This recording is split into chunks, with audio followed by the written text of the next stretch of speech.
is Valley News Live at 4. We have breaking news at 4. The man accused of shooting a couple and their unborn child last November is set to plead guilty in the case. The plea comes just days before the 1-year anniversary. Anthony Reese is charged with 2 counts of intentional murder and 1 count of murdering an unborn child after police say he opened fire at a factory in North Fargo on November 17th last year. The deadly shooting happened just minutes after coworkers say Reese was fired from Composite America. Reese was escorted out of the building, but gunshots rang out just moments later. 43-year-old Richard Pittman and 32-year-old April Carbone, who was 35 weeks pregnant, were killed. Reese had said that he wanted to make Richie suffer, so he shot his unborn baby. A sentencing date has not yet been set. And we're following more breaking news near Castleton. One North Dakota DOT worker has been hit in a car crash just east of Castleton on the highway. Now, our reporter drove by the scene and says the debris from the crash is still there, but the vehicles involved have been cleared from the scene. Right now, the condition of the victim is unknown. Stay with Valley News Live throughout the night for more information on this story. And we're also following breaking news out of Bloomington, Minnesota. Police are currently at a scene at a restaurant where there were reports of shots fired. There are unconfirmed reports of 2 people being shot and that 1 person may have died in the shooting. Now, again, we are still waiting for that information to be confirmed. The suspect is still at large.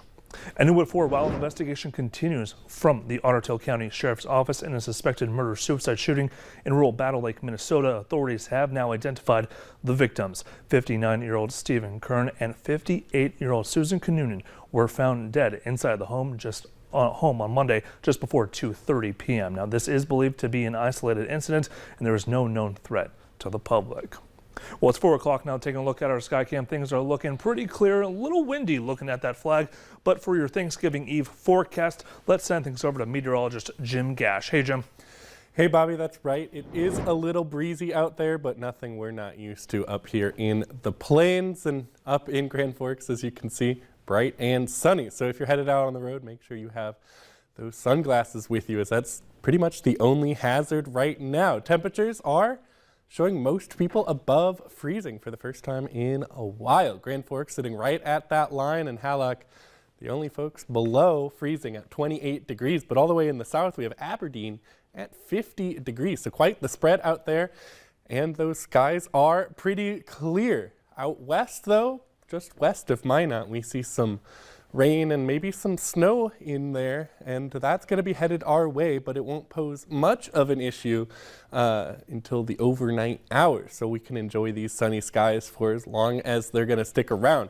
And they're going to stick around for some time. This evening we're going to see some clouds start to build by about 10 o'clock, so as you're headed off to bed, we'll see some cloudy skies then, and temperatures will stay in the low 20s overnight.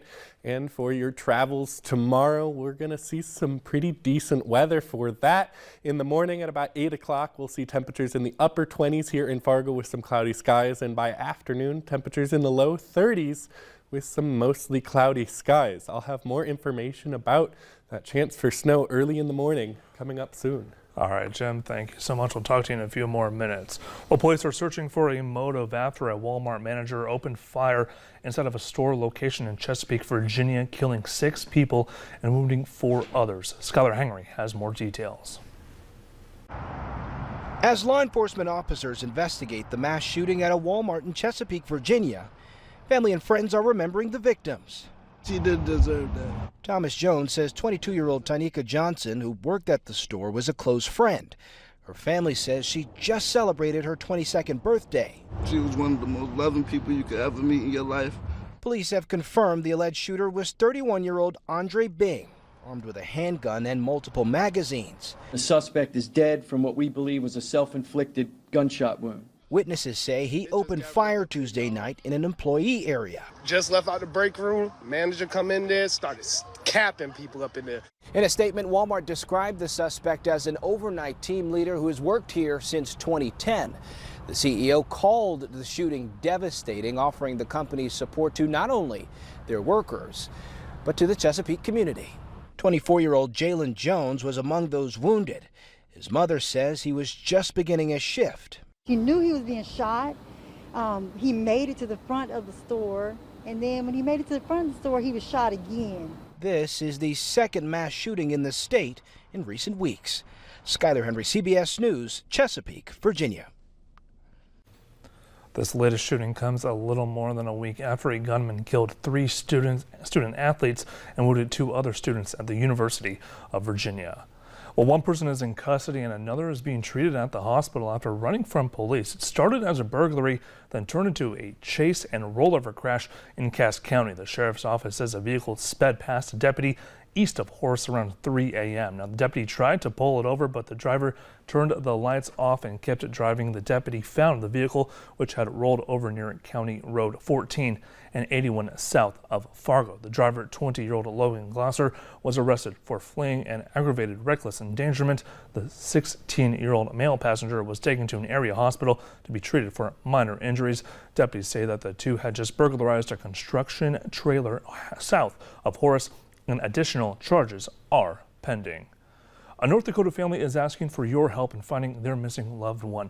18-year-old Memory White Mountain of Fort Yates has been missing for nearly 2 weeks since the November 10th blizzard. Volunteers were out on foot and horses near Fort Yates yesterday, searching open areas and old buildings. Police used K-9 teams and a plane. Family members are worried Memory got caught up in the storm, but the Bureau of Indian Affairs says that it cannot comment on the possibility of foul play. And in 8 days, the Essentia Health Fargo Family Clinic is changing locations. The new clinic will be moving from its current space and going to 4476 34th Avenue South and will be called the Essentia Health 45th Street Clinic. Now, the new clinic will be open next Thursday, December 1st, and in addition to family medicine, lab, and radiology services will be available at the 45th Street Clinic, which also will offer walk-in care 7 days a week. A ribbon cutting and open house will take place from 4 to 6 on Tuesday, December 6th. Well, this weekend isn't just a big one for small businesses, but women who are entrepreneurs. It's Small Business Saturday and then Women Entrepreneurship on Sunday. The Small Business Administration is making a renewed push to help women become small business owners. The Department of Labor found that women were more vulnerable to losing their jobs during the pandemic, and that was between March and April of 2020. And the number of women in the workforce dropped drastically from 57 to 55%, and last month working men stood at 68% compared to 57% for women. I would really encourage you to take the leap. Like if you want to do it, do it. Go chase your passion. You really have to be all in. Last year, around $23.3 billion was spent at independent retailers and restaurants on Small Business Saturday. And this year may be tough for people to afford a Thanksgiving dinner, but local organizations are giving back with a hot meal for the holiday. And the Fargo Salvation Army hosted their annual Thanksgiving meal this afternoon, but there are a lot more opportunities for a meal. Tonight, Faith for Hope Ministry is hosting a pre-Thanksgiving dinner starting at 6 o'clock. It's free and open to the public at the Faith for Hope Community Center along 19th Avenue North in Fargo. You can also get a meal at Blessed Sacrament Catholic Church in West Fargo. They are serving Thanksgiving dinner tomorrow from 11 to 2. And Northland's Rescue Mission in Grand Forks is bringing the Thanksgiving meal to you. Free meals will be delivered tomorrow, but you must call ahead. Leave your full name, address, phone number, and the number of meals that you need. And it's a popular spot for families during the holiday season. Santa Village opens for the season on Saturday. The free events are at Rowe Farm along 25th Street South in Fargo and feature visits with Santa, horse-drawn carriage rides, and Christmas crafts. Santa Village is open Saturdays and Sundays up to Christmas from 1 to 6 p.m. And if you're out shopping on Black Friday, you can help spread holiday cheer by becoming a Santa to a local senior. Trees are up across the area now through December 16th. Just visit a tree, choose an ornament, and fulfill the gift request. Shoppers can return it unwrapped or in a gift bag with the ornament attached. The Home Instead office in Fargo has partnered with local businesses, nonprofit organizations, and volunteers to deliver the gifts. The goal is to collect more than 500 gifts for older adults who may be feeling isolated this time of the year. And you can find the trees at 5 locations in Fargo and West Fargo. We have those listed in this story on our VNL News app. And while the Jolly Big Man is back, Santa made his debut in a special arrival ceremony at the Mall of America. Plenty of families there were there to give him a warm Minnesota welcome, and he made his way to the Candy Cane Institute where he's researching with his elves. He'll be out hanging around until Christmas Eve if any kids over there want to pay him a visit. And well, right now it is perfect timing for travel. Gas prices are down today. The average for a gallon in North Dakota, $3.49, and it's $3.42 in Minnesota. According to GasBuddy.com, you can fill up for quite a bit less in the Fargo-Moorhead area.